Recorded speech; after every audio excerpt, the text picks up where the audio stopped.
बिहार में कभी होता है कि मुखिया धरना प्रदर्शन कर देता है, तो कभी आशा कार्यकर्ता धरना प्रदर्शन कर देते हैं, कभी कभी आंगनबाड़ी धरना प्रदर्शन कर देते हैं, या कभी कभी जन विक्रेता प्रणाली जो है धरना प्रदर्शन कर देता है।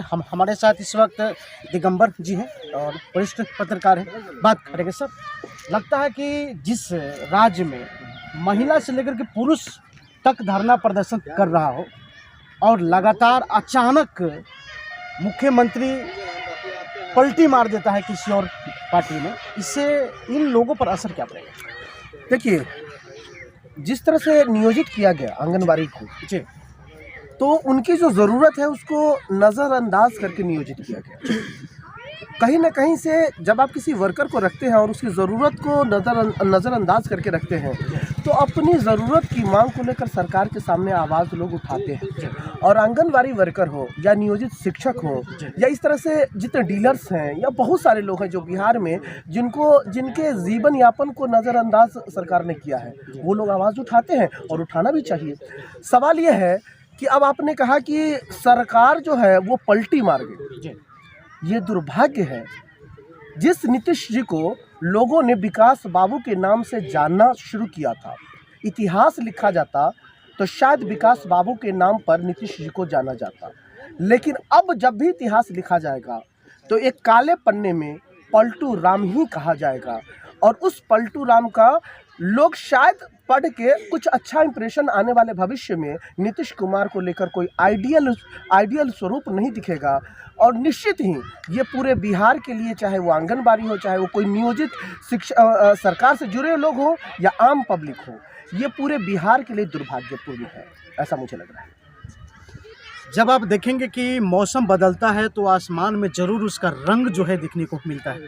नीतीश कुमार का ऐसा कोई रंग नहीं होता है सर, लेकिन अचानक जो है मिल जाते हैं, कभी बीजेपी में, कभी आरजेडी में। इस पर महंगाई पर क्या असर पड़ सकता है, आम जनताओं पर?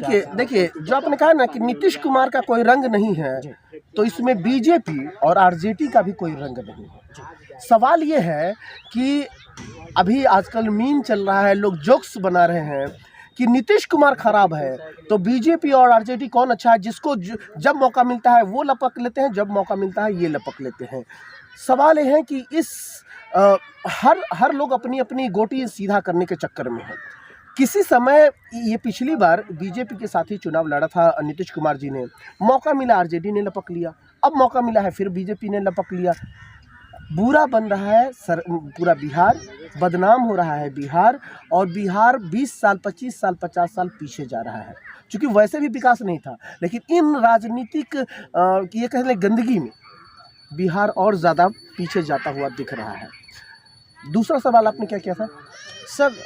एक है कि आम जनताओं पर क्या असर पड़ेगा? आम जनता तो हताश है, निराश है, उसको कुछ समझ में ही नहीं आ रहा क्या किया जाए। आम जनता कुछ कर सकती है क्या? अगर नीतीश जी के पास 79 मैंडेट सीट्स एमएलए है, वो लेकर कहीं और चले जाए।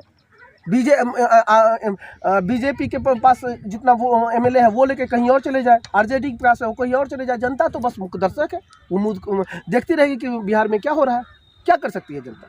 जनता बस अपनी प्रतिक्रियाएं चाय की दुकान पर, पान की दुकान पर देती रहेगी। उससे ज़्यादा जनता के हाथ में कुछ भी नहीं है। जब चाहे बीजेपी के साथ सरकार बन जाए, जब चाहे आरजेडी के साथ सरकार बन जाए, जनता के हाथ में है क्या कर सकती है जनता? जनता ने एक बार मैंडेट दे दिया, विश्वास दे दिया, उसके बाद जनता के हाथ में कुछ भी नहीं रह जाता। सर, और भी जानना चाहेंगे कि क्या आपको लगता है कि नीतीश कुमार जिस प्रकार से पलटी मारा है उसे आरजेडी पर क्या इफेक्ट पड़ रहा है? देखिए, मैंने कहा ना पूरे बिहार पर इफेक्ट पड़ रहा है। आरजेडी का वोट चूंकि मजबूत होगा। देखिए, अभी कुछ दिन पहले रामविलास पासवान की पार्टी के लोग कह रहे थे कि नीतीश कुमार जहां भी जाएंगे उसको नुकसान होगा। मुझे भी ऐसा लग रहा है कि नीतीश कुमार जिस भी गठबंधन के साथ जाए, जिस पार्टी के साथ जाए, आने वाले चुनाव में हो न हो उसको नुकसान होगा। क्योंकि पिछले कुछ दिन पहले जो उन्होंने विधानसभा में जनसंख्या नियंत्रण से संबंधित जो बयान दिया था, वल्गर बयान था। और अभी नीतीश कुमार का जो चेहरा है वो कमोबेश वैसा ही है। लोग अब नीतीश कुमार को उस तरह से पसंद नहीं कर रहे हैं, उस तरह से देख नहीं रहे हैं। तो जहां भी वो रहेंगे, कहीं ना कहीं से उनके नाम पर प्रशांत किशोर ने भी कहा है, चैलेंज किया है बीजेपी को कि अगर हिम्मत है तो बीजेपी मुख्यमंत्री का कैंडिडेट घोषित करके नीतीश कुमार को चुनाव लड़ ले। नीतीश कुमार अभी जहां भी रहेंगे उस पार्टी के लिए नुकसान रहेगा। मुझे लगता है कि आने वाले, चूंकि बीजेपी का अपना बहुमत है, अपना वोट है, मैं ये नहीं कह रहा हूं कि बीजेपी का वोट नहीं है, लेकिन आरजेडी से जाने के बाद, आरजेडी से अलग होने के बाद मुझे लग रहा है कि आरजेडी का वोट बढ़ेगा और बीजेपी का अपना वोट है वो जहाँ है वहाँ है। मुझे लग रहा है कि आरजेडी का वोट बढ़ेगा। जिस चेहरा को लेकर के बिहार में एनडीए जो है तैयारी कर रहा था वो था चिराग पासवान, लेकिन अब कुछ चिराग पासवान के ऊपर क्या असर होगा जब नीतीश कुमार बीजेपी में मिल गया है? सर देखिए, मैं आपको बता रहा हूँ, नीतीश कुमार बीजेपी में मिल गया है, इस शब्द को ऐसे भी कह सकते हैं आप कि एनडीए का विलय हो गया जी। एनडीए में विलय नहीं, मैं ये कह रहा हूँ जेडीयू का बीजेपी में विलय हो गया जी। वो इसलिए कह रहा हूँ कि मुझे ऐसा लगता है, जिस तरह से मैं राजनीति को देखता हूँ, कि अगले 10 साल में जेडीयू का नाम नहीं होगा, जेडीयू का वर्कर इस बिहार में शायद नहीं होगा, क्योंकि बीजेपी जेडीयू इस तरह से ख़त्म होता जाएगा, जेडीयू से लोग इस तरह दूर भागते जाएंगे कि अगले 10 साल के बाद बिहार में जेडीयू का और तीर छाप जिसको बोलते हैं, एक भी वर्कर आपको नहीं मिलेगा। सवाल अब है, अब दूसरा जो सवाल आपने किया है चिराग पासवान का, चिराग पासवान एक उभरता हुआ चेहरा है, इसमें कोई शक नहीं है। चिराग पासवान बीजेपी के लिए एक चेहरा है, इसमें भी कोई शक नहीं है। नीतीश कुमार को लोग खिलौना बनाकर खेलकर लोग फेंक देंगे, इससे ज़्यादा कुछ नहीं होगा। आने वाले दिनों में मुझे ऐसा लग रहा है कि बीजेपी उसको यूज़ एंड थ्रो करेगी, लोकसभा चुनाव के बाद उससे कहीं बिठा देगी। मुझे तो ये भी नहीं लगा कि राज्यपाल या कोई मंत्री पद का सीट भी उन्हें देने जा रही है, कहीं बिठा देगी, उससे ज़्यादा कुछ नहीं। चिराग पासवान का भविष्य बहुत उज्जवल है। मुझे लग रहा है आने वाले दिनों में अगर बीजेपी की गठबंधन से सरकार बनती है तो चिराग पासवान को एक रिस्पेक्टेड सीट मिलेगा। जो उम्मीद लगाए हुई थी बिहार के महिला, वो सब बिहार के सबसे बड़ा इतिहास में जो है महिला रोजगार मांगने के लिए, वह चाहे आशा कार्यकर्ता हो, चाहे आंगनबाड़ी सेविका और सहायिका हो, लेकिन धरना प्रदर्शन के बावजूद भी जो है सरकार बदलता है और कम सैलरी में जो है काम कर रहा है। इनका जो आशा है, जो इनको एक भरोसा था कि नीतीश कुमार वेतन मानदेय करेगा, क्योंकि इतना कि कम से कम उसमें जो है भरण पोषण एक परिवार को हो जाए, लेकिन नीतीश कुमार पलटी मार गए। इन महिलाओं पर क्या असर हो सकता है? महिलाओं के रोजगार में क्या क्षति हुआ? देखिए, आशा और आंगनबाड़ी ये दो ऐसे हैं जो निचले स्तर पर काम करते हैं। जी बिल्कुल।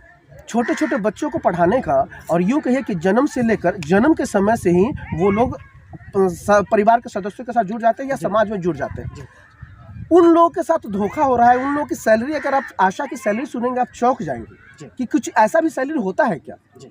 तो लेकिन है क्या कि वोट बैंक की राजनीति है। एक तो आशा और आंगनबाड़ी की जो संगठन है वो उस तरह मजबूत नहीं है कि नियोजित शिक्षकों की तरह अपनी बात मनवा सके, इसलिए शायद नीतीश कुमार या जो भी सरकार में सत्ताधीन है वो इनकी बात नहीं सुन रहे हैं। और दूसरा ये कि अगर नहीं सुन रहे हैं तो ये भी सच है, देखिए मजबूरी है इन लोगों का काम करना, आंगनबाड़ी हो या आशा हो, इनकी मजबूरी है कि जुड़े रहेंगे, कभी ना कभी हो सकता है कि सरकार देखे, लेकिन अगर ये लोग मजबूती के साथ संगठन बनाए तो सरकार का तख्ता ये लोग भी पलट सकते हैं, मुझे ऐसा लगता है। अच्छा, 2024 के चुनाव को देखते हुए बिहार में क्या लगता है सर बीजेपी को, और क्या मतलब कितना झुकाव है? पूरा देश बीजेपी में है। सत्ता 2024 का लोकसभा चुनाव बीजेपी के खाते में जाता हुआ पूरी तरह दिख रहा है। कोई भी मजबूत, देखिए गठबंधन इंडिया गठबंधन बना, बनने से पहले बिखर गया, फिर ऑप्शन क्या है? एकलौता ऑप्शन है बीजेपी, एकलौता ऑप्शन है एनडीए गठबंधन। यहाँ जो विपक्ष में है वो अपने आप में इतना टूटा हुआ है, जनता उसको कैसे वोट करेगी? सवाल देखिए, लोग चाहते हैं किसी मजबूत पिलर के साथ खड़े हो, पिलर हो तो सही। बीजेपी एनडीए के खिलाफ कोई पिलर ही नहीं, कोई गठबंधन ही नहीं है। जो मेन थे, जो इंडिया गठबंधन के संयोजक थे, वही जाकर जब बीजेपी से मिल जाते हैं, अब किस पर भरोसा कीजिएगा? जनता तो फ्रस्ट्रेटेड है। जनता को अब यही लग रहा है कि कोई उपाय नहीं है, एक बीजेपी यही एक उपाय है। क्या कहिएगा आप? तो 2024 मुझे ऐसा लग रहा है 2024 में अगला प्रधानमंत्री फिर से नरेंद्र मोदी जी ही होंगे, और वोट लोगों ने मन बना लिया है। पिछले दिनों आपने देखा है जब रामलला का मूर्ति स्थापना हुआ, लोगों ने जमकर दिवाली मनाई। बीजेपी का ही यही कोशिश था कि इस बहाने, दिवाली के बहाने, रामलला के मूर्ति स्थापना के बहाने अपने वोट बैंक को मजबूत करना, और मुझे लग रहा है कि पूरे देश ने दिवाली मनाकर ये साबित कर दिया कि भाई हम बीजेपी के साथ हैं उसमें से कुछ वोट मिले न मिले, लेकिन ज़्यादातर अपने बिगुल उन्होंने, बीजेपी ने अपनी वोट की बिगुल उस बहाने फूंक दिया है। मुझे लग रहा है कि 2024 का वोट बीजेपी के पलड़े में जाएगा। बीजेपी का पलड़ा काफ़ी भारी है। सब ऐसा क्या हो गया है आम जनता में?